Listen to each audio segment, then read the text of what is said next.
Madeline Schmitt and Mike Farrell of Rochester Friends Meeting have been thinking and working on this presentation for many seasons, and we're particularly delighted that Michelle Schenandoah is joining us for the presentation and the discussion as the evening progresses. Without further introduction, Mattie will open with our recognition of the land on which we meet.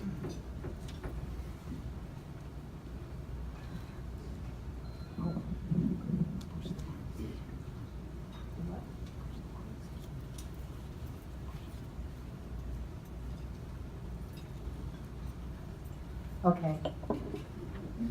Thank you, Michael. It's great to see so many people here, and I want to begin our evening together by acknowledging that we are meeting in ancestral Onondaga, that is Seneca territory, land that was held in common with the Haudenosaunee. You may know it as Iroquois Confederacy. The Onondaga were and are the keepers of the western door in the Confederacy. I want to welcome Neal Powless, Michelle's husband. Neal, could you just stand up, please? I want to also welcome, before I pass by Neal, I want to say that Neal and Michelle are involved as partners in very serious healing efforts. And I had the privilege of hearing them speak together out at Onondaga recently. I also want to acknowledge Indigenous guests who are here, who honor us all by being here. Would you please stand for acknowledgement? That's a Quaker way of applause, by the way. It probably looks a little strange. I wanted to introduce you to the format for this evening, which will be part history presentation, part sharing personal stories and conversation, recapturing and extending this week's sharing that Michelle and Mike and I had the opportunity to do by phone. It was a very exciting conversation, and we hope to recapture some of that for you and extend that conversation among all of us. We will save time for some questions and answers at the end. So the format that we chose is I'm going to pose 4 different questions to Mike and Michelle, and they will respond out of their own experience. This is sort of how our conversation went this week.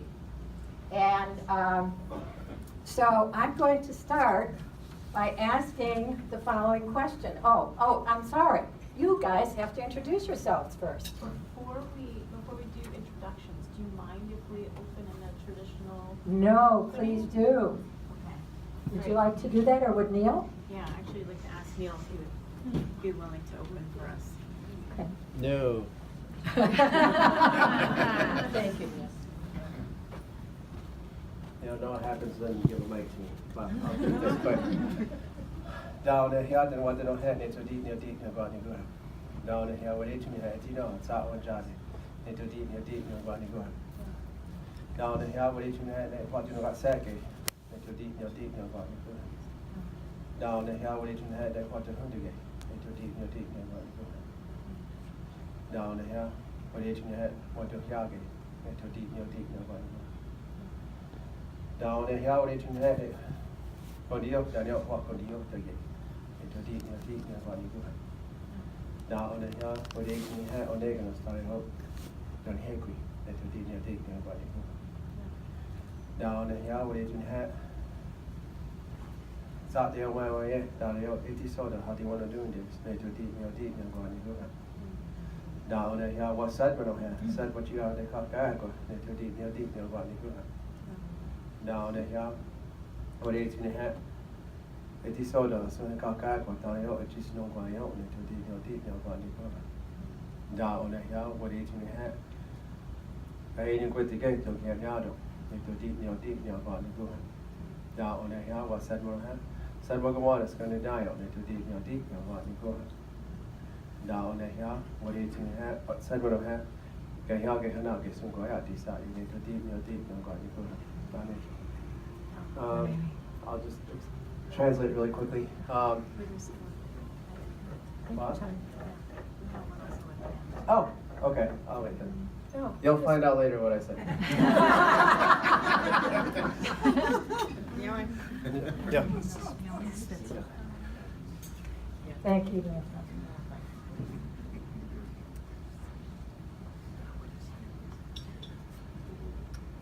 Okay, now I'm going to ask you each to introduce yourselves.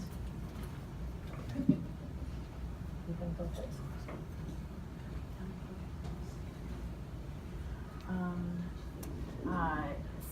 Sibuli, Schenandoah, Indigenous, Onondaga. My name is Michelle Schenandoah, and my Oneida name is Aliquippa, which means that she's fond of the sky. And I'm a member of the Oneida Nation Wolf Clan, and very grateful to be here this evening. Are we getting a full sort of introduction of ourselves? Yes, please do. Okay. So very grateful and honored to be invited here tonight to speak before all of you, and thankful to Mike and Mattie and Schmitt for inviting me to come and to talk. Thank you very much. I actually am a traditional member of the Oneida Nation, and grew up on our ancestral territories in Oneida, New York, and I come from a family of leadership. My grandmother was a Wolf Clan mother for the Oneida Nation. My grandfather was a pine tree chief for the Onondaga Nation, and my mom is a faith keeper for the Oneida Wolf Clan. And so with that come a lot of lessons and just a life journey, being able to follow in the path of the teachings that were laid out before me, and our family and our people, and as members of the entire Haudenosaunee Confederacy. So I'm really grateful tonight that my husband was here and was able to give a traditional opening in the Onondaga language. And really, it's addressing life and all of life, that we're all here in this moment, and thanking each of you for being here. And we'll talk a little bit more about the Thanksgiving address a little bit later in our talk tonight. And so with that, I also am trained as an attorney. I have a JD and an LLM in taxation, and I went to law school very much inspired by our land claim case, which many of you may be familiar with, which was quashed in 2005. And I want to speak a little bit more about that further in our conversation, as tonight we're talking a lot about land and the significance of land. And so my life has just been a series of journeys, as everyone's is, right? And today I actually am now the founder and CEO / editor-in-chief, just kind of wear multiple hats for an online platform called Rematriation Magazine. And we all know magazines are sort of, in this very digital space now, and they're really very different. So I have an online platform for Indigenous women, and I've been working on that for the past couple of years to be able to share story and to be able to help our women to be able to take control of our narrative once again for ourselves. And so with that, I'm going to pass this over to Mike. Thank you. If you can't hear me, raise your hand. In my meeting, I swear to goodness, even with a microphone, people say, I can't hear you. My name is Mike Farrell. I'm a member of the Rochester Friends Meeting. And I'm a sociologist, and I've been interested in the Native Americans for some time. I grew up on where the Youghiogheny River flows into the Monongahela. And I grew up in the 40s and 50s. And It looks to me like some of the people here might have too. What's the first question?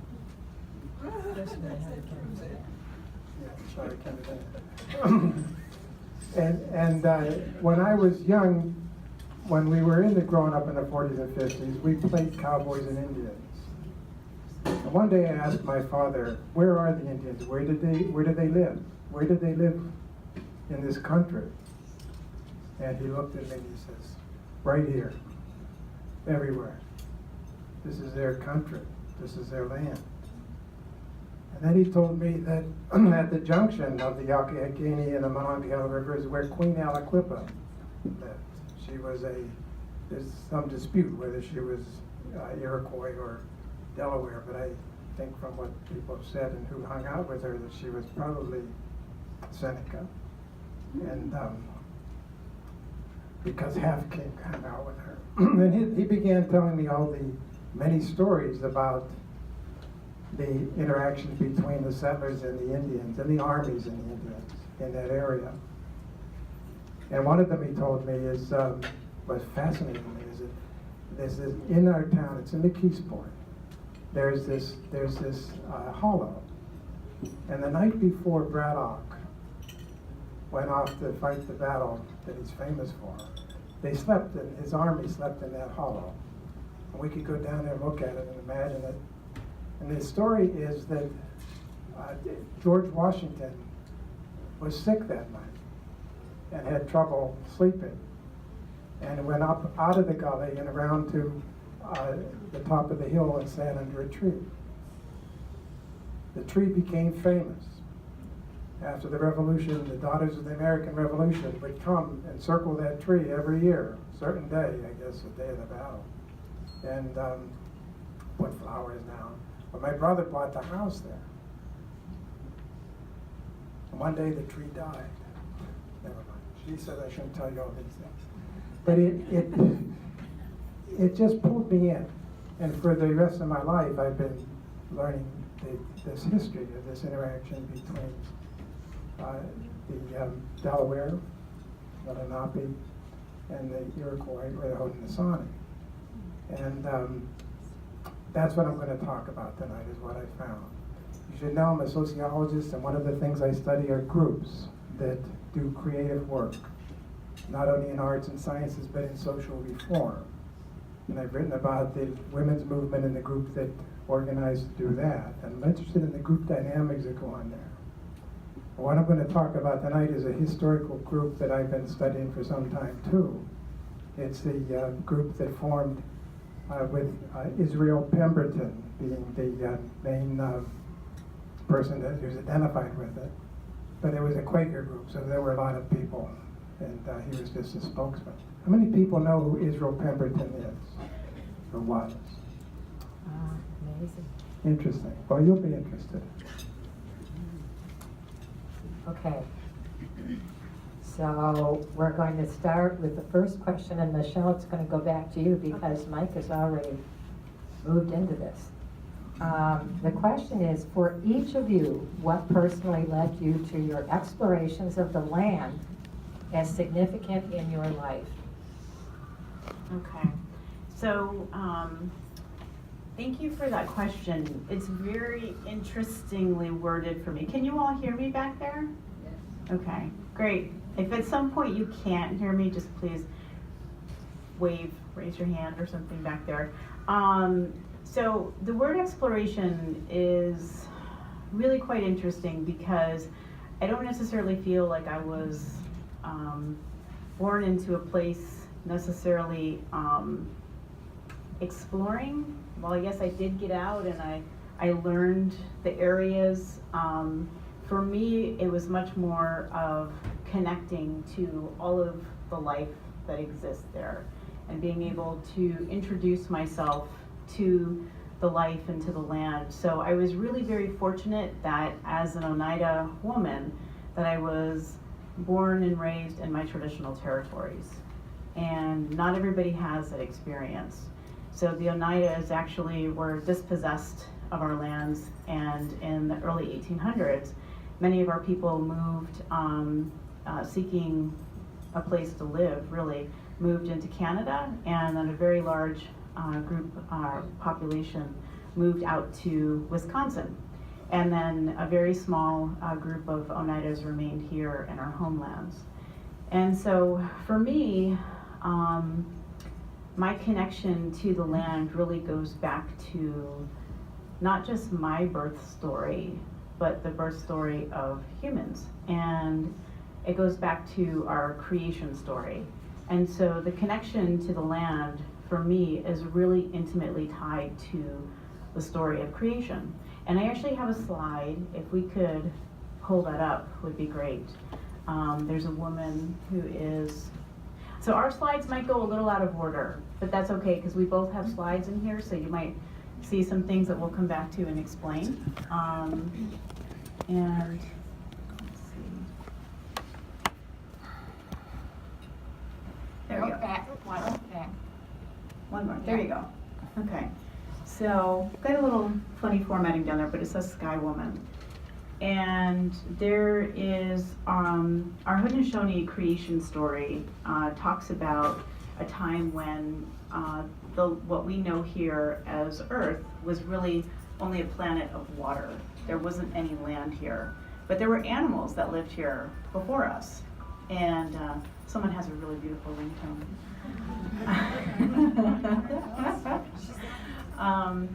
And so my story and connection to the land goes all the way back to this woman's story.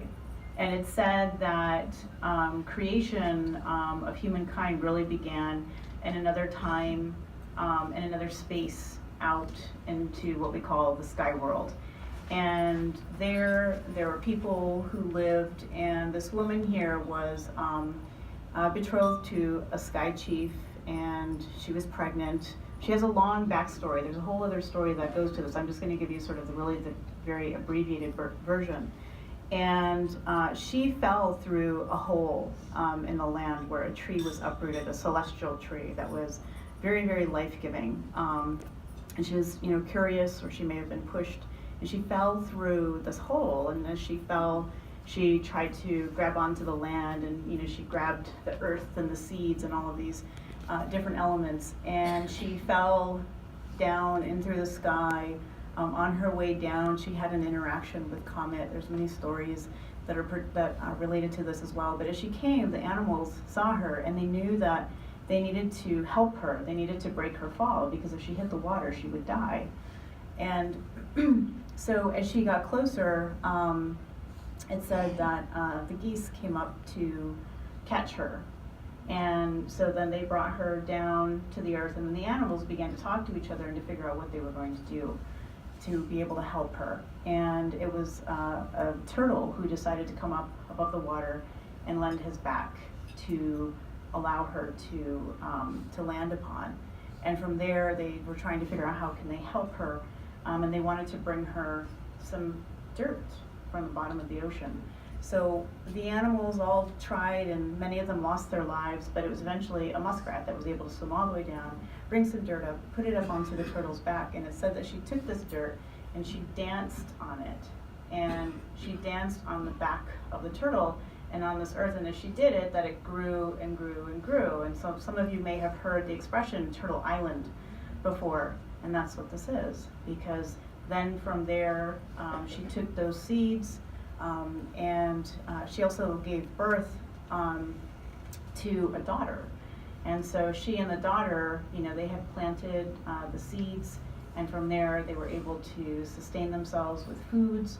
And as you flash forward, the daughter gave birth to twins. These twins created the world that we now see around us.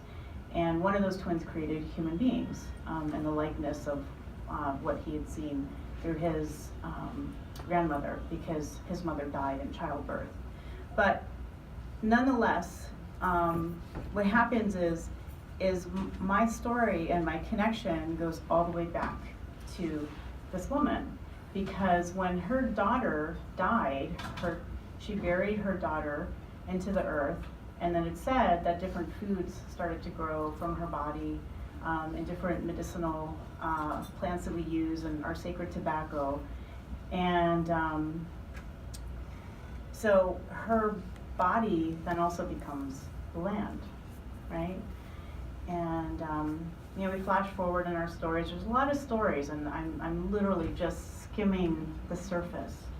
And we then, as human beings, come into a time where we have the creation of our clan system, and it's based on a matrilineal system. So our clans are given to us through the women, and they go all the way back to these very, very early times of human beings. And so my connection to the land is tied to this story, and it's also tied to our clan system. And so everything that I think about in regard to the land is this story. And so there's a lot in regard to our ceremony and our processes of giving thanks that give gratitude and thanks for all of these elements that have made it possible for us to be here. So that's kind of my answer to your question, and just thinking about the connection to the land. It's a very sacred connection. So it's an intimate type of connection, and it's even said that well, it's not even said, it still happens today, that that our umbilical cords, when they fall out, that they are, the belly button falls out, that all of those elements are then put back into the earth, and they're put back into the place where you belong. So it ties you forever to the land as well. So that kind of goes on generation after generation, and it connects you, and it always brings you back home. It's always your cord that brings you back to the land.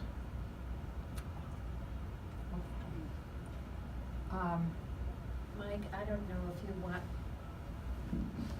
if you want to add anything in terms of your own more recent explorations of the land, but what I'm going to ask you to do is to touch on that briefly if there's more you want to say, and then move right into the second question, which is, can you tell us a few stories about what you've learned about the Quaker relationship to Indigenous peoples and the land up to the time of the Canandaigua Treaty?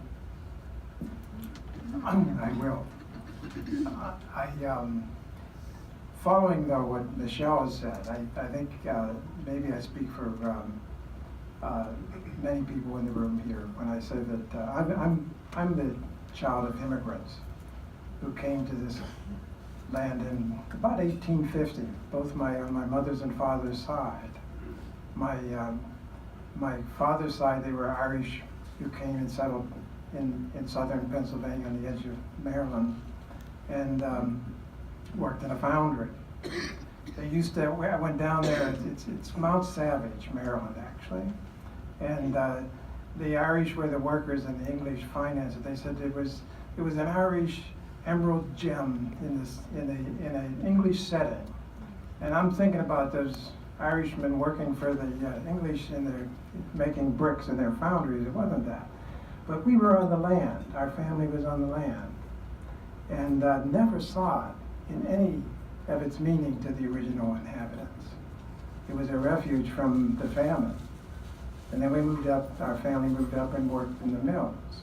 Now I'm sure you all have stories like this, that we're all, in a sense, visitors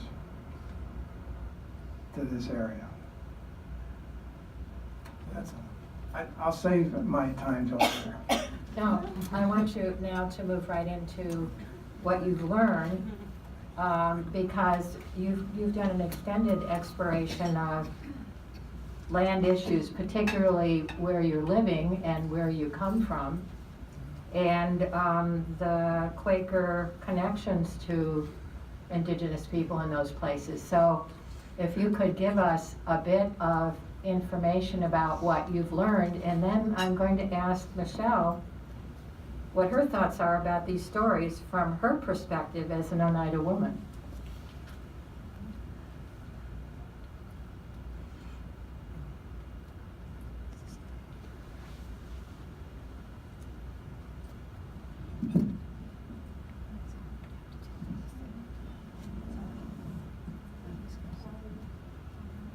That's all right, you got it. should say one other thing, is that I've retired recently, only 2 years ago, from the University of Buffalo, after working there for 48 years. In fact, I got an award. Even though you're retired, you can still get awards. I got an award for 50 years of service. I was going to wear it tonight. But I've spent more time in my home, and one of the things that occurs to me, that has occurred to me, that I'm sitting on Seneca land. And I promised Mattie I wouldn't say this, but maybe I should say it now so we get over it. Sometimes I feel like an Israeli sitting on Palestinian land. What right do I have to this land? I even get the urge to give the house to the Senecas when I'm done with it. But I haven't done that yet. I'm not there yet. One of the things we want to do here is involve all of you in a discussion of the meaning of the land to us, and the meaning of the Quakers' heritage in interacting with Native Americans, and how we can, in a sense, maintain that heritage in our current relationships to the land and to the original inhabitants of the land. So in doing that, I'm going to briefly tell you a few stories about the interactions between Native Americans and Quakers over the land.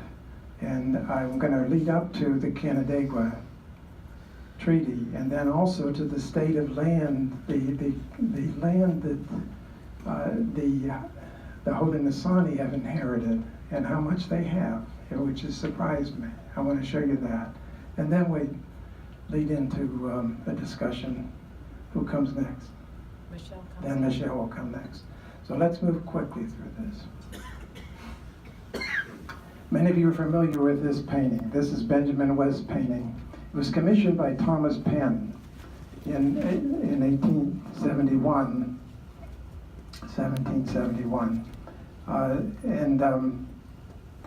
I think he was covering over a lot of his bad tracks. But you notice the trading materials. There's William Penn with the treaty. There's these are Delaware or Lenape Indians that he was making the treaty with, and it reflects that there was for the Delawares it was trade that they were interested in. They become dependent upon that trade with the Europeans. For Penn, it was this great experiment of his life. He was a convert to Quaker religion, and he felt led. This opened up to him this chance to start this colony, and he felt that he was being led to create an experiment that would be the Peaceable Kingdom. Show the next one. You've probably all seen this one too. This is one of Edward Hicks's many productions. And in the background, he got that idea from Benjamin West's paintings. But his vision was of the peaceful kingdom as if the lion and the lamb would lay down together. Now, who were the lions and who were the lambs? I'm not so sure what he was thinking. But it's our idealized, as Quakers, it's our idealized images of ourselves. Every culture has its idealized vision of who they are. And this is what Penn thought he was doing, and what Edward Hicks thought 100 years later, that almost 150 years later, what we were still part of. So the next one. The land that they landed on belonged to the Lenni Lenapes. We also call them the Delawares. And the Delawares were not as organized as the Haudenosaunee were. They were much more of a tribal-based collection of people who spoke pretty much the same language. But each of the colored areas of green represent different dialects. The Unamis were the ones that most likely Penn was interacting with. And you see the Philadelphia. Can you see that? Where Philadelphia is there? Should I move closer? Right at where the river is starting to squeeze together there? Black dot in the middle. The black dot in the middle. That's where they were. Oh, that's great. How did you get that? High production, The Delaware had not been friendly to settlers. They had burned the Swedes out. The Swedes had been on the river before the Penn's colony came, and the Dutch had been there. The Dutch had been easier for them to deal with because they did not want to settle. All they wanted to do was trade, which the Indians valued. But I'm not clear why they were so friendly towards Penn. Maybe he was led. But one of the theories is that the contact with the Europeans had done what it always did, was it generated an epidemic among the Delaware, and they had lost 90% of their population. So they welcomed the neighbors, in a sense. So one of the things you should know, this is a map that's outside John Fadden's museum up in Onondaga, which is a little town above Saranac Lake. There's a museum up there. It's a wonderful place to be. His father built it. And outside they have this map. The reason I brought it is on the right, you see the shaded area across the east coast of the United States. That marks the area that the Haudenosaunee essentially had an empire. They had hegemony over that whole area. They had, in the Beaver Wars, subdued the Delaware, and subdued the Shawnees, and subdued the Hurons. So they had land controls that they monitored from Canada all the way down to Tennessee, all the way over almost to Boston, and all the way to the Mississippi River. This was all Haudenosaunee territory. Okay. And of course, this is Pennsylvania. You see down in the right-hand corner where it says 1682. In that painting, that little dark section there in the corner where it says 1682 is what Penn was negotiating for. That was our first land deal, in a sense, that the Quakers made. And then the next year, I guess they must have behaved themselves well enough that Lenni Lenape agreed to get them the 1683 tract and then the 1684 tract. By then, Penn had gone back to England and only came occasionally for visits. And the management of the land was turned over to his agent, John Logan. And he died, I wish I knew the year he died, but his two sons, Thomas and James, then became the proprietors of the land.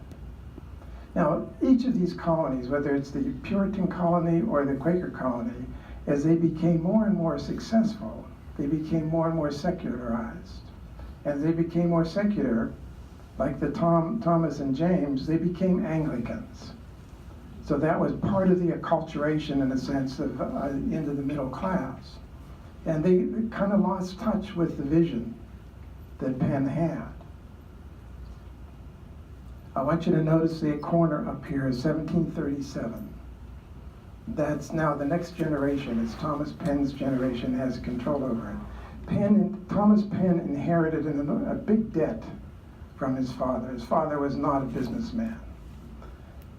Thank goodness.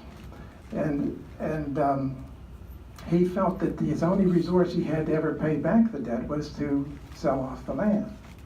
So he was determined to sell it, to get what he had from the king is the right to purchase land from the Indians. But he had to negotiate one by one for each one of these tracts, or somehow have a treaty to get them. Now, turn the next one. How many have heard of the walking purchase? Probably know. I didn't know this whole story. It's fascinating.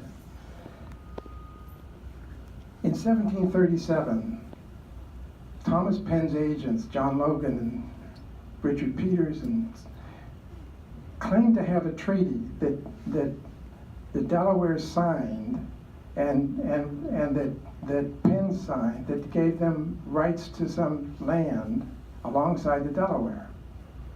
And they showed him to the current, Sasunan was the spokesman for the Delaware then. They showed it to him and his other sachems, and they saw what the marks they were told that these are the marks of your grandfathers, and they had great respect for that. So they agreed that they would fulfill the treaty if their grandfathers had signed it. What the treaty said is that the Delaware would cede to Penn's heirs, in this case, the amount of land that would be enclosed in a particular space that would be determined by how far a man could walk in a day and a half. And what the Delaware pictured as someone walking the way I do, through the woods. And they figured they wouldn't get that far, maybe 30, 40 miles at the very most. And then the deal was that at the point, they started where Wrightstown is, and at the point where they reached a day and a half, they would then draw a line perpendicular to where they were walking, the line they were walking, to the river. And that would be their land. And this is why the Delawares thought that if you give them space along the land, this is where they'll bring the boats in and would make another trading post, and that would be fine. But the summer that the walking was supposed to take place, Penn's agents arranged to have a path carved through the woods with hatches, axes, and cleared the brush so that they could run it rather than walk it. And they got 3 runners, the best that they could find. And I don't know if you have the old story how they used to run, is that one of them would run ahead as fast as he could until he dropped, and the others would just jog behind. And then the second one would run as fast as he could until he dropped. And then they would pick that up again and keep going like that. One of them, Edward Marshall, made it all the way to where Johns Thorpe is now, 70 miles away, before he dropped. And he ran it 70 miles. And then they followed the same deal. They drew the line perpendicular, and that enclosed that whole area. I've heard it said it's almost as big as Rhode Island, that they gave to them without, because their grandfather signed a treaty. Many people, historians, think they swindled, that they made up the treaty and they faked the whole thing. The effects of it were that the Delaware that were living there had to move out. And the Penns saw there was tremendous pressure from Connecticut, Scotch-Irish, to move in. And so they could collect money from the Scotch-Irish. If you go back one slide to you can see that they kept going too. So they had all this in 1749. They went that, and it's all Delaware land. They forced them out, and they forced them over into western Pennsylvania. Okay. And then the next one. So the walking purchase was 1737. And the British had this tendency to look for the king. Anytime they were interacting with something, they thought they wanted a king, someone who spoke for them. So the king of the Lenape, what they said was Sassoon. Well, not the Delaware didn't think so, but he could sign treaties. He had 3 nephews, Pisquithoman, Shingas, and Tamaqua. Tamaqua became the one that became known as the Beaver King, speaking for the Delaware. They all moved, well, at least Shingas and Tamaqua moved to western Pennsylvania, lived around Katanning. Beaver County is still over there. They moved in 1738, 39. And they never forgot that the land had been taken from them, that their homeland was back here on the East Coast. Okay, next one. In 1755, they're still alive, and the French and Indian War breaks out. This is the year that Braddock was defeated at Pittsburgh on his way to Fort Duquesne. And when he was defeated, the British pulled back their whole army all the way to Boston, all the way to New York and Boston, and left the whole frontier just open. And Shingas became the leader of the Indian raids in the Pennsylvania frontier. They're known as Shingas the Terrible. And it's interesting to me, Edward Marshall, the one who ran all the way, had a piece of land in the territory that he had opened up. And this was one of the farms that was the Shingas found and burned to the ground. So there was real personal connection in these attacks on the settlers. The settlers began to demand military defense of the Quakers. The Quakers, as usual, are not very quick at making decisions. Lots of things had to be taken into account. Most notably, this was the end of a piece of the dream of what the Quaker experiment was about. They wanted to live peacefully with the Indians, and here they were going. The governor was trying to get them to release money to field an army to go and fight these people who were attacking the settlers. Mattie says, "I need to move along." The Quakers eventually lost control of the assembly, and the decision, Benjamin Franklin was organizing and agitating for the army to be turned loose, and then he was about to declare war when, next slide, the Friendly Association was formed. The Friendly Association for Regaining Peace with Indians through Pacific Measures. Now, when I first saw that, that's the title of their organization. This sounds an awful lot like a Quaker minute to me.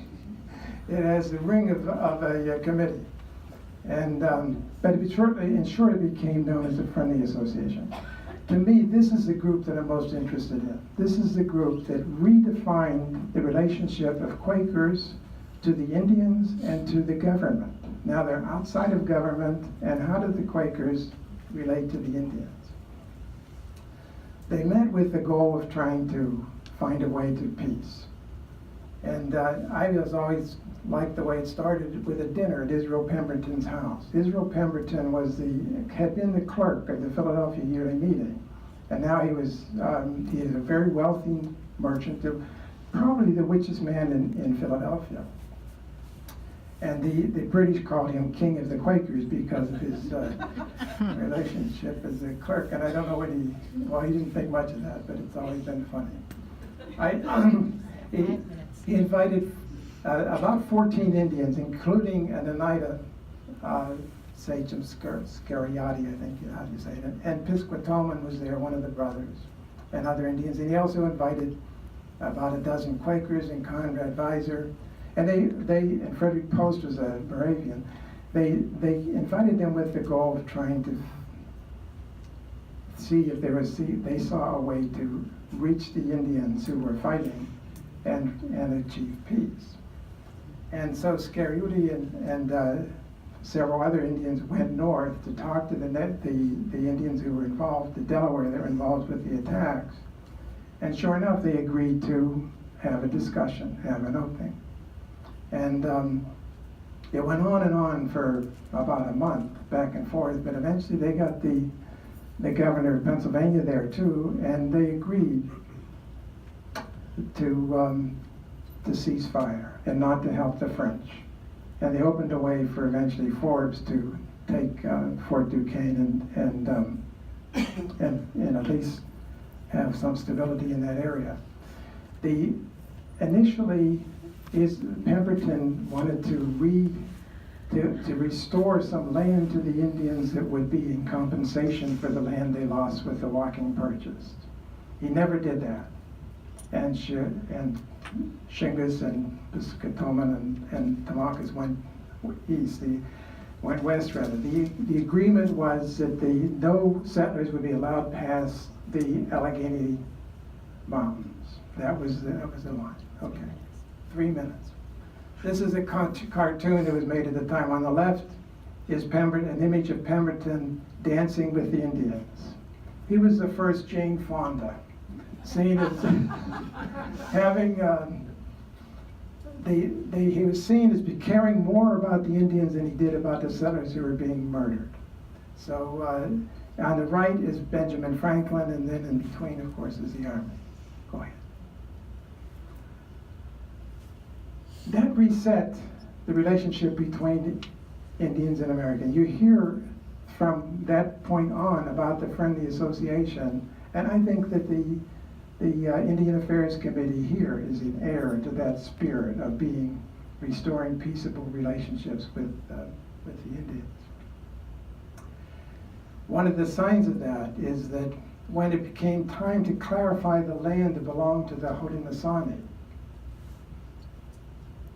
Washington what was happening is that people were making private deals and claiming about 90% of the land of western New York. Private citizens had made claims on it because they made deals with whatever Indian they happened to run into. And Washington wanted to clear it all up. They wanted a simple treaty that would only trade could be done, or only treaties could be made, or land could be dealt with by the federal government according to the treaty. And the Haudenosaunee asked that friends come and witness the treaty negotiations to make sure that it was a fair and honest decisions. And in the note that in William Savory's journal, it was one of the Quakers who went there, the chiefs of the 6 nations were particularly solicitous that friends should attend in this negotiation, and the government also encouraged their doing so. And then the response at the yearly meeting, again, I think reflects our heritage. We're always glad when we have an opportunity of hearing from you, our old friends, and using our endeavors in promoting the good work of peace. Our grandfathers and friend Onus was the name they gave to William Penn. And it's a name that not just is identified with an individual, it's identified with the spirit of the Quakers that Penn, in a sense, represented when he made the first treaties. Our grandfathers and our friends Onus were careful in their day to preserve peace and love with their brothers, the Indians. We, their children and successors, endeavor to do the same. And they finish with desiring that the chain of our friendship may be kept bright. And then 44 friends signed it. Okay, next. We'll talk more about the treaty itself, but this is the treaty was signed on November 11th, before Armistice Day. It's an important day in Seneca history, and every year there is a celebration there and the parade down the main street. And this is 2011. Did anyone recognize anyone in there? Turn it and hit the next one. This is last year. Probably more people recognize Pete Jemison with the headdress on there on the right. And Jamie Jacobs in the center there. That ceremony is going to take place Sunday afternoon. Okay. I won't go into the details of the treaty other than to say that they not only recognize certain rights to land for the Senecas, the Oneidas, and the Cayugas, and the Onondagas, they also recognize the right of all 6 nations at that time to sovereignty over their own land, and promise never to take land away from them without their commitment. But they also recognize the government of each nation. You might recognize, Reva. There's the 2 red lines mark the boundaries of the Phelps and Gorham Purchase. We can talk more if you want to, the Hall and Lane Company. And the way it worked is that those who purchased those rights had the rights not to the land, they had the rights to negotiate with Indians to get portions of the land. They had the preemptive rights. Okay. This is what's left of those negotiations. I want you to notice on the left where the wing-shaped one is there, the lighter red is what the original boundaries were of the 6 Nations reservation over there in Canada. What they have left is the dark red. And it's all, the rest has been taken. They're sold off. I don't know the story of how. You look in New York State along Lake Ontario here, one of the things that fascinates me is that 1747 to, look around Rochester. It says 1747 and then it has a completion date. It looks like 1830 from here. At any rate, when there is a completion date, that means when that tells when that land was lost. That was the Tonawanda Reservation, and now there's still a little piece of it there. But in each one of those cases, you can see that there's been more loss than there is preserved. But there's a reservation, a very dark section that's by Buffalo, that's Tonawanda.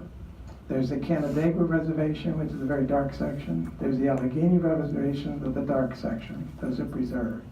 Up in on the St. Lawrence River, where the elbow is up there, is the St. Regis Akwesasne Reservation.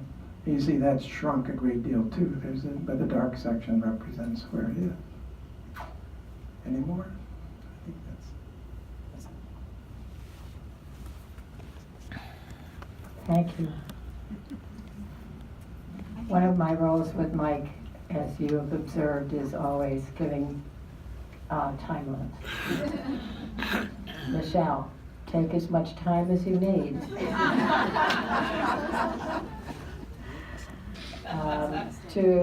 Mike says that's not fair. Take as much time as you need to respond and have share your thoughts about that history and your own stories. Yeah, so, I mean, there's so many things to respond to. I think just initially, I think it's just the emotional reaction, you know, because regardless of how many times, you know, I look at maps of land loss and hear about history, it always really creates a very nauseating feeling for me. So, and because, like I said, you know, that connection to the land is really, really very sacred. And to feel that severing to the mother is really, really hard.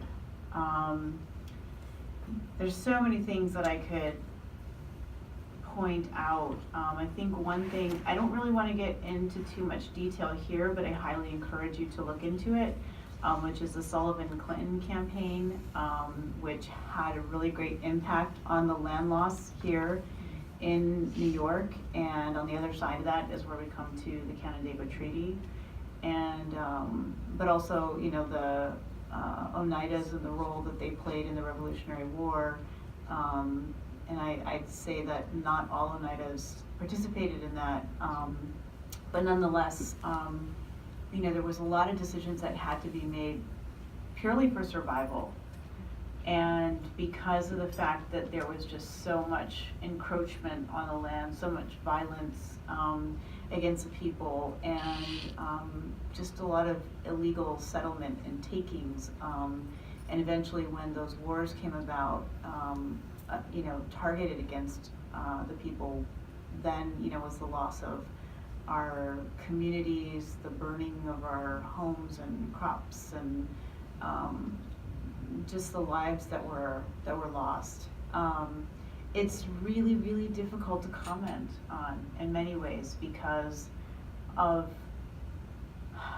knowing what the result of all that is.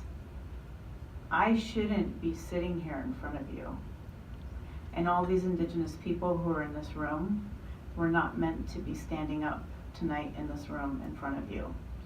We're not supposed to be here according to this history, because the goal was to exterminate Indigenous people. And I think one of the things I really sort of appreciate in this country and moving forward is the truth telling that needs to occur. And the word genocide, right? Like, I think that's really shied away from. But I think eventually we'll get there, and I'm really grateful for the opportunity to be able to sit here with all of you and thinking about making right relationships and knowing that throughout history, you know, we have been allies, and then it sounds like sometimes we were on the opposite sides as well. And I know that, you know, we as Haudenosaunee people and as human beings, sometimes we didn't always make the right decisions, but I think kind of overall, I think that the story tells itself.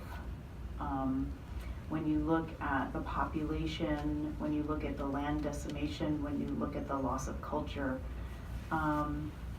So I highly encourage each of you in here to take a look at that history if you haven't done so already, because I think it's really, really important to understand where you're at. And I always like to ask people to think about, where are your feet? Where are your feet, right? Because they're connected to the land. And whose land was that? Where are those people today? Why are they not in the space where you may be? So what happened? What's their story? Are they still here? And if they are, what do they have to say about what's going on in the current situation at hand, whatever it may be? Because there's a lot of knowledge in relation to the land. There's a wisdom that's there, that's here for all people. And we understood that, and that's something that we shared very openly, with the European brothers and sisters who came here, because that's how we saw the settlers who first came here, brothers and sisters. And we were very open and extending space and opportunity to learn about who we are. And that extends all the way to the founding fathers of this country. And it's said, and it's been noted, and it's not really noted in history books, but the influence that the Haudenosaunee had on the founding fathers and the development of the Constitution, democracy, the three sides of the house, or the three sides of the different branches, the decision-making process, the power to veto, how decisions are passed back and forth. That's all our processes as Haudenosaunee people. I'm thankful, Mike, that you had pointed out that we were very highly organized, and we still maintain that structure, as challenging as it is. Because if you look at this map, while that big red territory that you saw earlier, if you really, really think about it though, and you know the history, all of those communities that are out there. So if you look at the Onondaga Nation, which is right in the middle, you see Cayuga, Onondaga, Oneida. From there, that's kind of really the center of our territories. I'm getting some feedback here, trying to eliminate that. And if you look that kind of like spanning across the Finger Lakes and heading out towards Albany, that was really, really the core of all of our nations. And the way I say that the Sullivan-Clinton campaign impacted our people was the equivalent of an atomic bomb being dropped right in the middle of our territories, and it sent a lot of our people scattering, and some remained there in the center. And that had a really, really big impact on that structure. And wow, we still try to maintain it.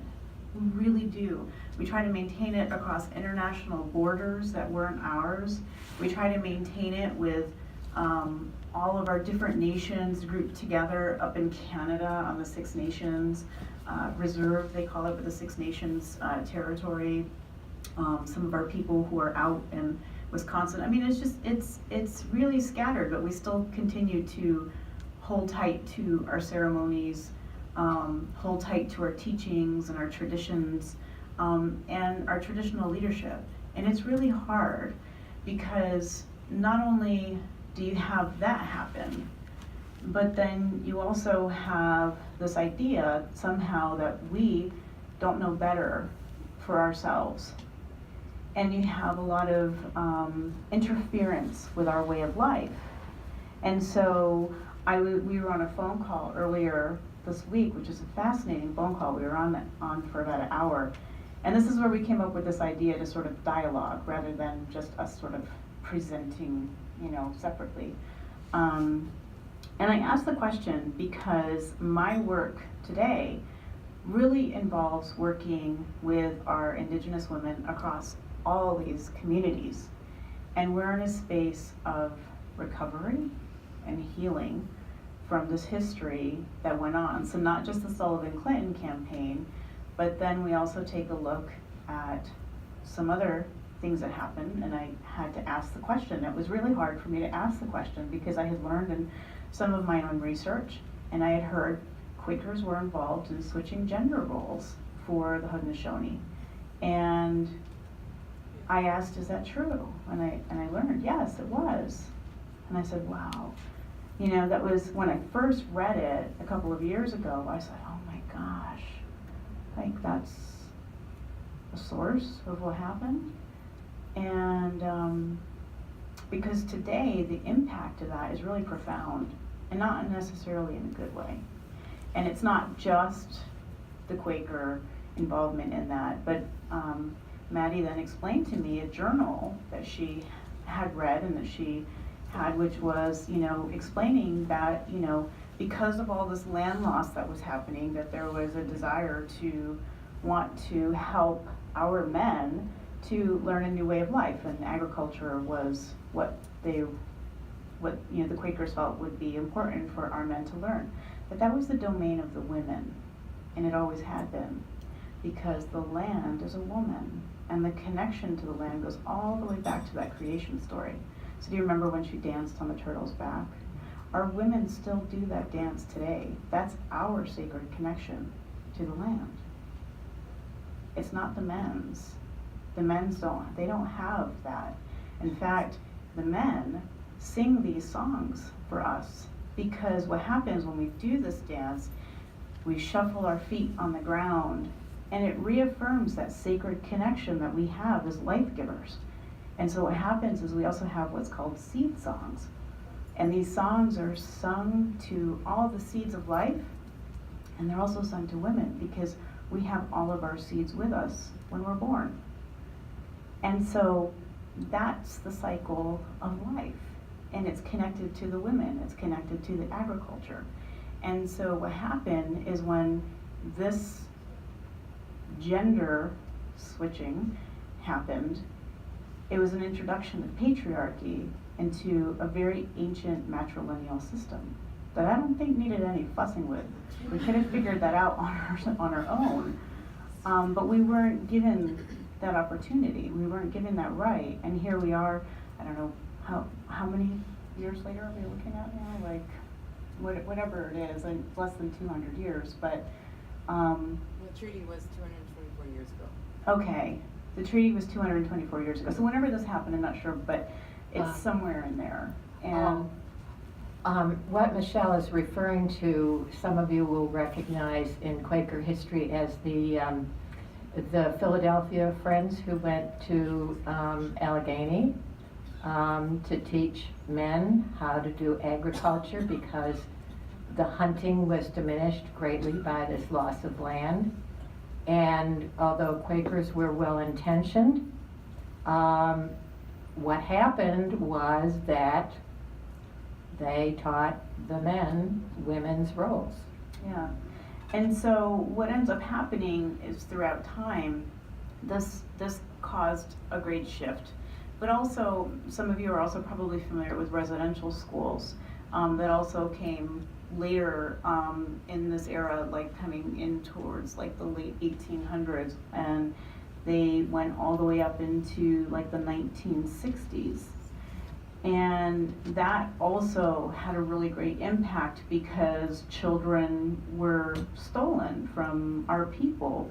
And really what happens, again, and looking in that sacred connection of the land, children are really involved in that, right? Because they are those seeds of life. And it actually was within the domain, and it's still within the domain of the women, to be able to raise the boys and girls until the boys are old enough to go off with the men, and the girls would remain with the women. But the residential schools also broke that chain, right? And so what you have is it's trauma at the end of the day. It's very traumatic. I mean, imagine your own children being taken from you, and all that they ever have is just, abuse. When we know children are supposed to be loved at these tender ages. And so when they come back to the communities, they don't know how to love, and they only know abuse. And so eventually they grow up, they become parents, and then these cycles of violence enter into the communities, right? But I think what I really kind of want to emphasize is what that has done for our women. And I know a lot of people will look at our communities and they'll not understand the dysfunction, right? And a lot of people have said to us, well, why can't you just get over it, right? Well, We can't. You know, it's a severing of our connection to our mother, whether it's the land or whether it's you know, us as children being separated from our mother and the love that we should have gotten from our mother she would have passed down to her children and so on, right? Like, that's how it happens. And so we had that severing of love.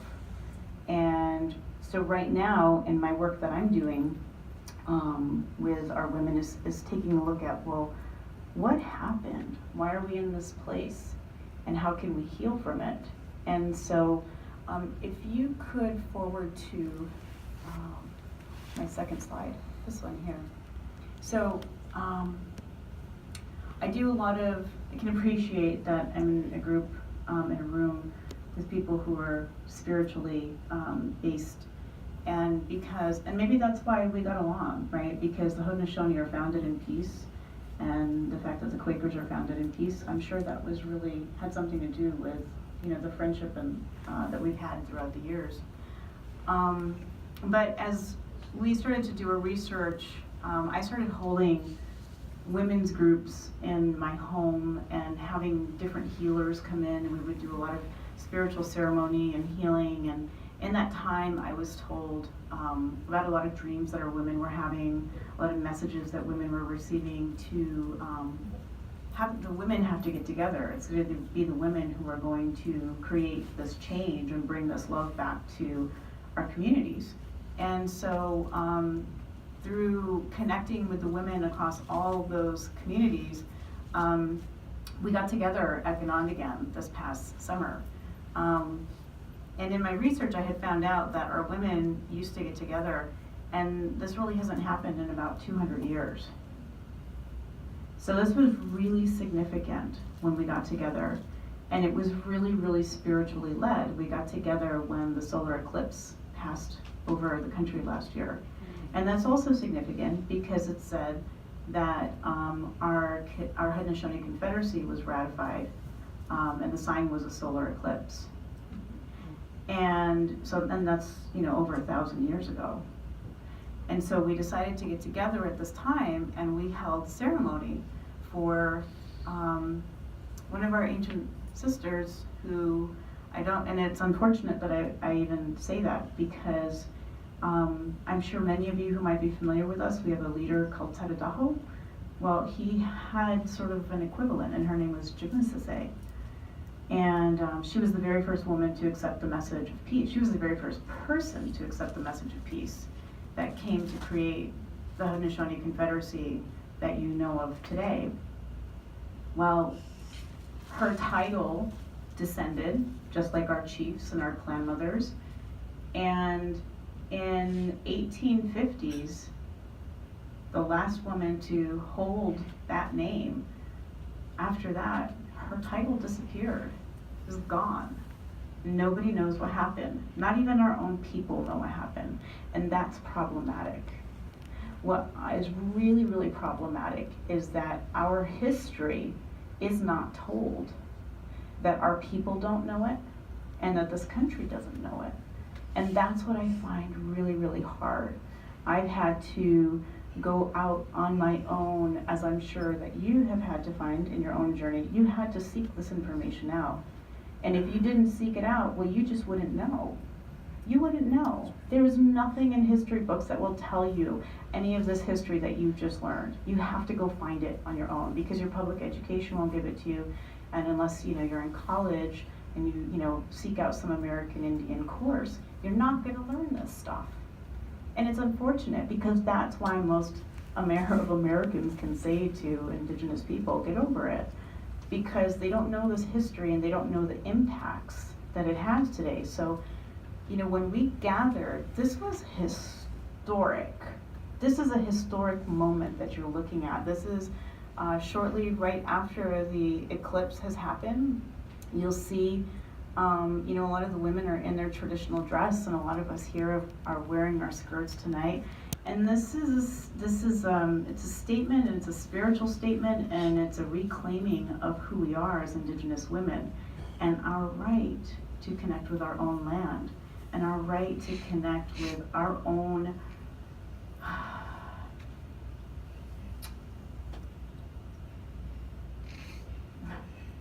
being. Thank you, Amy, because that right to the seeds and the agriculture was taken from us.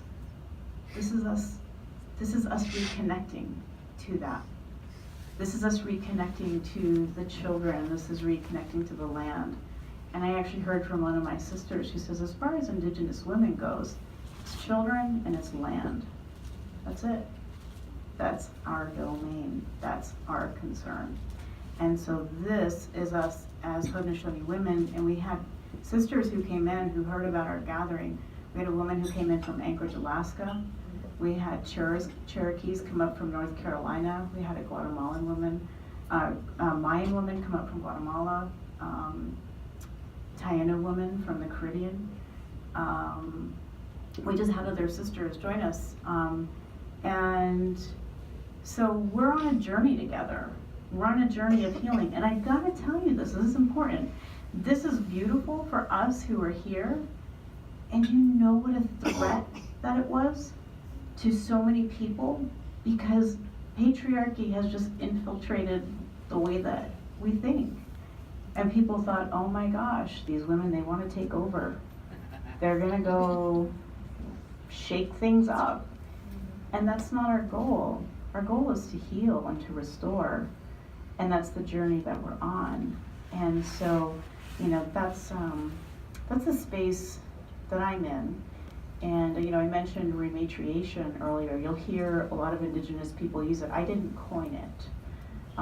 Actually, it was an Indigenous midwife who had talked about that process of returning all the stuff that comes with birth and returning that back into the land.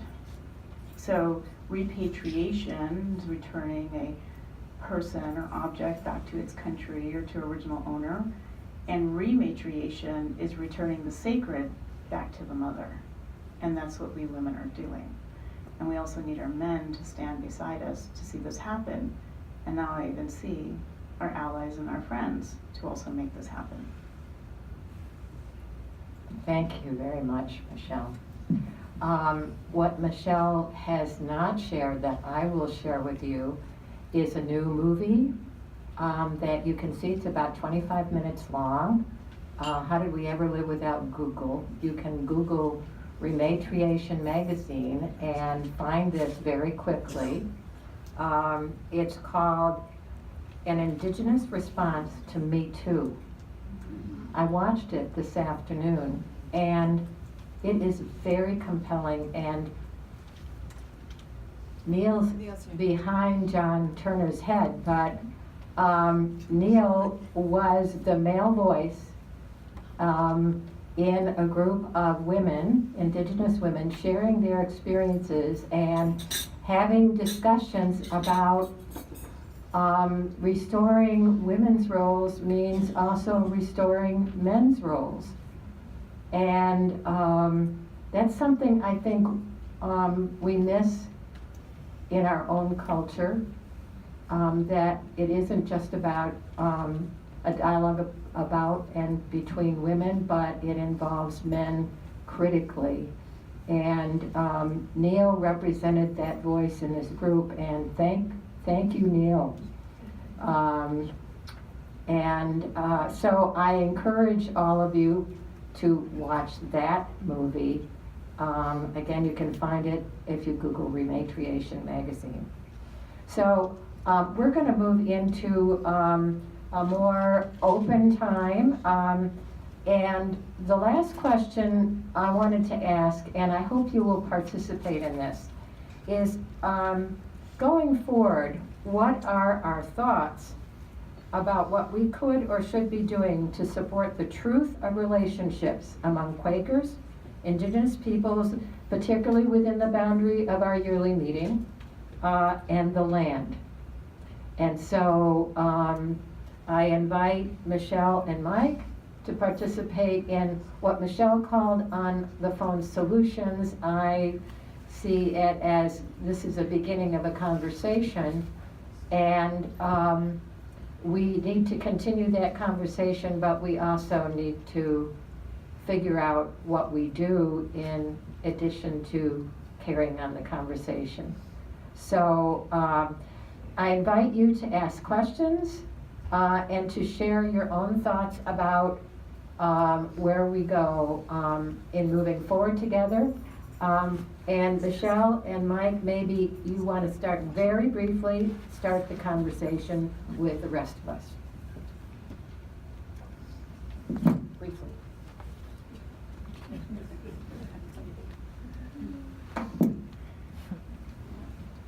Listening to Michelle, this is the first that we've heard this in detail, and what came to my mind is the way that I opened my course, in my graduate course on the individual and society, and I want to get people out of their grooves for thinking about the individual and society, and I throw up a picture of the longhouse down at Onondaga, and try to get them to imagine what it must have been like, and who might, but I had to imagine what it must have been like to be a Haudenosaunee male in that house. 80% of the people in each of those longhouses were related to each other by blood and clan. They all belonged to one clan. At each longhouse, 80% of them were related through the mothers and through the women. The men were from different clans, a hodgepodge, who married into that clan structure. They were, in a sense, the outsiders. And I looked at that, you saw that Sasunan and his 3 nephews were the heirs to authority in the Delaware tribe. And when I first saw that, what the heck's he doing with his nephews? And you begin to realize that these were all his sister's children. And the strongest ties were in that network.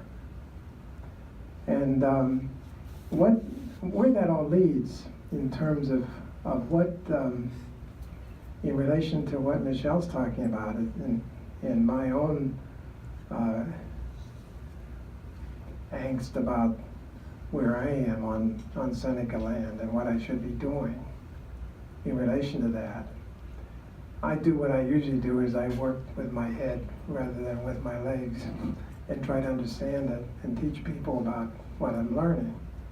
But I haven't talked to Mattie yet about giving up our house. Until now. But it's sobering to think what happened at the Allegheny Reservation, where the Quakers tried to do good and tried to be helpful, and in the process, set in process, this bending of the gender roles out of shape. I remembered in the research on the women's movement, that summer of 1848, Lucretia Mott was coming up from Philadelphia to visit her sister, who lived over in Auburn, and met them eventually at Waterloo. But on her way up, John was driving the wagon. I wonder about these people come all the way from Philadelphia in a wagon. And they stopped at the Allegheny Reservation. And she commented in a journal about how this is 1848, when Europe is having its democratic revolutions almost. And she commented how, look at how the revolution that's occurring among the Senecas. And she felt good about it, that they were able to function there as an agricultural society with the men on the farm. And it makes you think that whatever we do as we go forward, we have to be careful.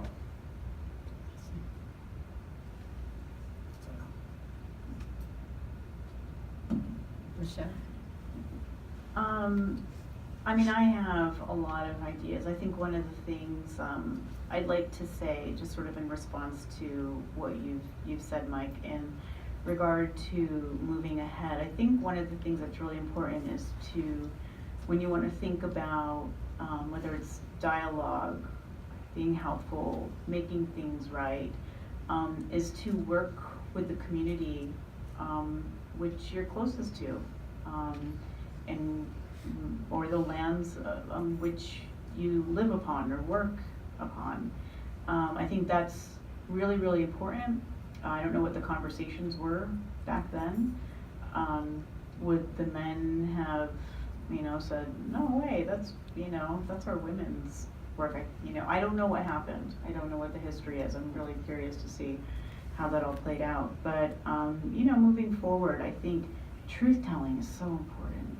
Getting the truth published, getting it into the educational system, getting it into the legal system. I have a background in law, and we look at manifest destiny, the doctrine of discovery.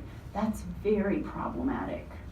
That particular doctrine, in particular, results in the invisibilization of Indigenous people throughout history for hundreds of years, and it still persists to today. And if you don't really quite see it, you have to sort of look at it through the legal lens. It goes all the way back to the very first land case, before the Supreme Court that cites the doctrine of discovery. And then it's cited again in 2005 in the Oneida land claim case. Now, I didn't tell you I went to law school because I wanted to work on our land claim case, which was in the courts for decades, that my great-grandmother and her sister got into the courts. And so I felt that it was my legacy. In my very first year of law school, it was quashed completely because as the court and Ruth Bader Ginsburg cited, doctrine of discovery. So according to the doctrine of discovery, I don't have a soul and I don't have a right to my land. And that is law today in this country. That's a problem. So by me being a traditional Indigenous person and all of these people, we don't have souls and we don't have the right to our land. That is what the legal system is premised on. And therefore it makes its way into the educational system. And so there really is just this, desire to want to not see the Indigenous people and history of the land. And I think it's time to change that. And wherever we can, as individuals, we have to change that, right? So I want to just point out there's a couple of individuals in here who have been working on the Kairos blanket project. And so maybe if you want to just identify yourselves, if you want to stand up, to reach out to, are we mostly all women? And yeah, and Neal as well. So this group here,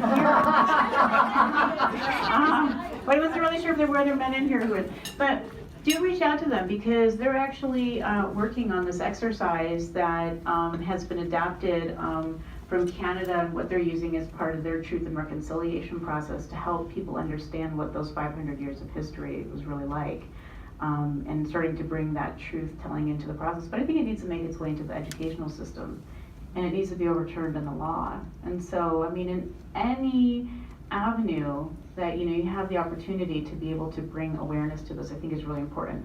Now, before we run out of time, I want to just open this up to make sure to see if there's any questions.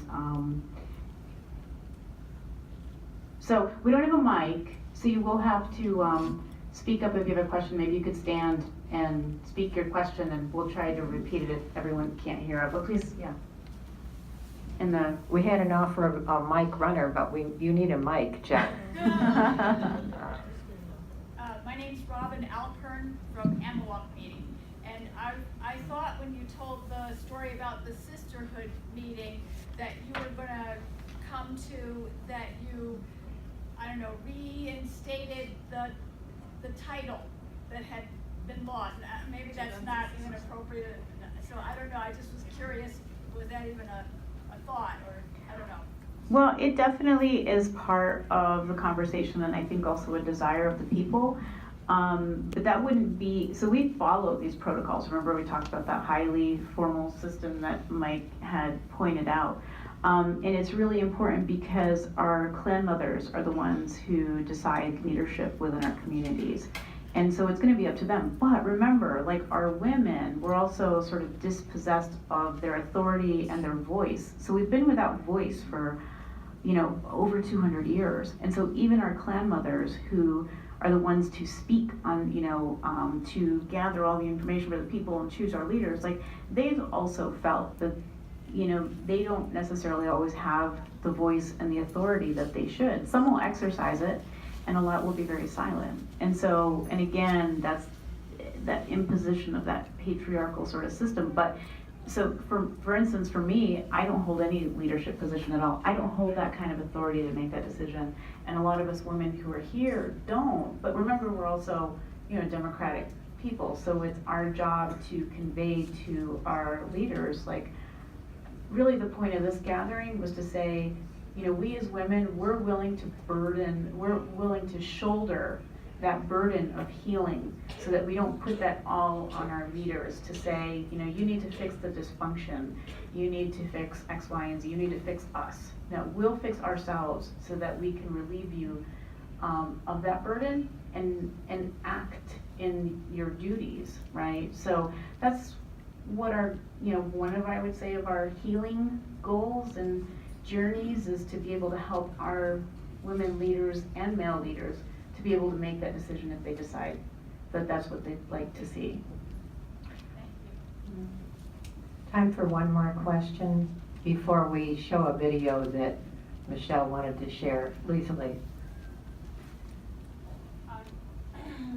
There are a lot of things that I have going through my mind. Can you hear me back there? No. Okay. Come on up.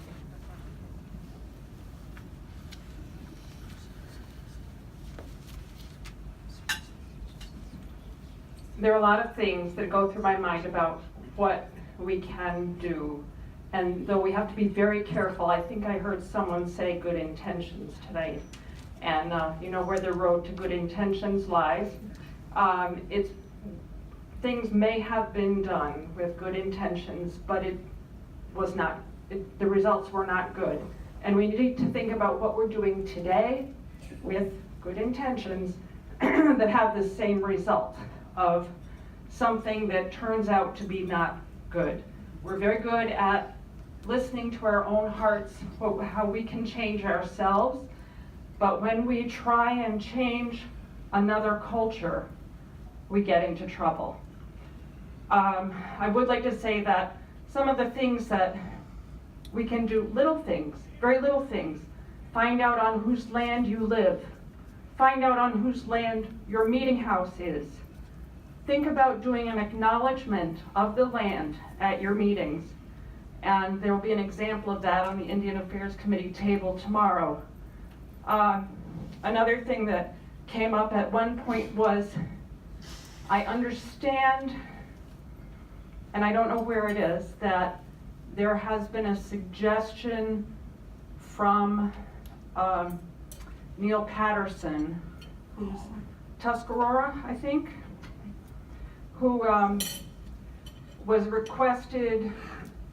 suggested that the Grand Council of the Haudenosaunee consider a Haudenosaunee land trust. If there comes to be a Haudenosaunee land trust, might be a good place to give your land. And consider that. I think that's all I have to say. Thank you. Thank you. I think if I could just really quickly just sort of add a couple points to that. Thank you for mentioning that, the land trust, because that was one of the things also that I'd also like to mention. There's been movements across the country and even initiated by women to begin to reclaim land. Even the Oneidas from our 3 communities who've been separated. We've been separated by a lot of fighting and propaganda and all this stuff. And we realize all this bickering's going on up here and it's keeping us separated, and the women want to be able to unite and to heal. And we got together for the first time since 1835 on our homelands together as women. If you go to the next slide, you'll see it's really, really super small picture. This didn't work out for some reason in the translation when I sent the slides. But anyways, these are our traditional Oneida leaders, and we're all sitting on one of our sacred stones. And this hasn't happened in such a long time. But we realized that, because of all that fighting and tension that happened, we didn't have a place to be able to hold ceremony together. And there's also sacred sites across the state. That stone that we're sitting on is in a public park that young people or old people, I don't know, they deface it and they'll go and they'll party there, and this is one of our sacred pieces of who we are. And but that was really significant that our women were able to come there and to hold ceremony together. And that's one of the things that we've talked about, is creating an Oneida Women's Land Trust. You know, so we're looking at, you know, are there people who would rather donate the land in our ancestral homelands, or do we have to raise the funds to buy back our own lands, right? Like, what do we do? So I'm thankful that you brought that up. But also there is a new study, and I'm grateful for Madeline because she brought this with her, but there was really quite very big study that was done, and if you go online you can find Reclaiming Native Truth, changing the narrative about Native Americans, and I think that this is also a really great resource to be able to refer to. And so I think those were kind of the things that I wanted to be able to touch upon in wrapping up. But I also see my sister Amy wants to say something, so if you don't mind. Are you looking for resources? Amy, I will give you some resources. Would you come up here? Hi everyone. Wow, there's a lot of people here. I'm sitting up front. I'm Amy Carpenter, and I'm Seneca from Cattaraugus, Turtle Clan. And one of your biggest resources here in upstate New York in Rochester is Onondaga in Victor. And you can go there and research, you can call, you can go online. Canandaigua Treaty is this weekend, and you can all come and see. Actually, Jamie Jacob is going to be our speaker again this year at 5 o'clock, but it starts at 1:30. The commemoration of 224 years it's been since they signed that, so it's a pretty big event. But yeah, you have resources here. So. The app I just showed you. Onondaga? Onondaga? No, but I mean, Oh, the event? If you go to. no, I mean, how do we have that? Is it written down somewhere? Oh, Onondaga, do you want to put that in your notes for them? Amy, I have Ganon- resource material in Onondaga that will be on the Indian Affairs table. And it's a site. It's a Seneca land site with a art and community center, cultural center. It's right in Victor. And it's right in Victor. But you can also go on their webpage, Facebook. There's events all the time. So we welcome anyone and everyone to come and join. Thanks. And the app I just showed you. Oh. Oh, and there's a great app you can also I thought you were going to talk download. It'll let you know the land. Neal from- just informed me, and I'm very excited. There's a map, it's an application, and it's called Native Land. If you want to look it up, and you just click on that, and it'll show you where you are and what land you're on. Oh. Go Neal. So that's an amazing app, and I'm very excited. All right, thank you guys. And also, we have the executive director for the Native American Cultural Center here in Rochester. So, Ronnie, if you want to stand up and wave your hand. There's another resource here in Rochester. So if you want to find them as well, there's plenty of resources. Maybe, Mattie, we might be able to provide a list of those things. Right, and the Native American Cultural Center, a committee from that group was responsible for the city of Rochester declaring the first Indigenous Peoples Day this year on Columbus Day. So, and there was a lovely ceremony. Yeah, it was a team effort. It was a team effort, and we have other members of the team here. Yes. Thank you. So, we're going to wrap up. It's 9 o'clock, and we haven't actually been able to share with you other things that have happened since the Canandaigua Treaty. I have to tell you that in my own reading, the Quaker story continues to be a mixed one. Lisa Lee Haynes, whom you heard from, has been and is researching the role of Quakers in the Dawes Act, which was the Land Allotment Act, which wasn't such a great thing for us to be involved in. On the other hand, there's a story in the Canandaigua Treaty book about how Quakers supported the Seneca during the Kinzua Dam controversy. The other things I thought about was our yearly meeting repudiating the doctrine of discovery just a few years ago. And finally, we learned at our Indian Affairs Committee retreat a few weeks ago that 5 of the people there had been to Standing Rock and were transformed by that experience. So we're going to end with a film that Michelle wanted to share.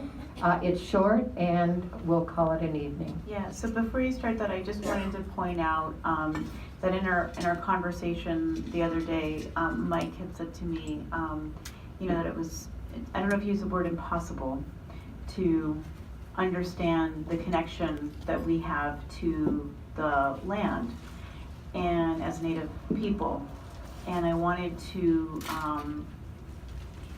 share something with you to actually let you know that you can have that type of connection and understanding.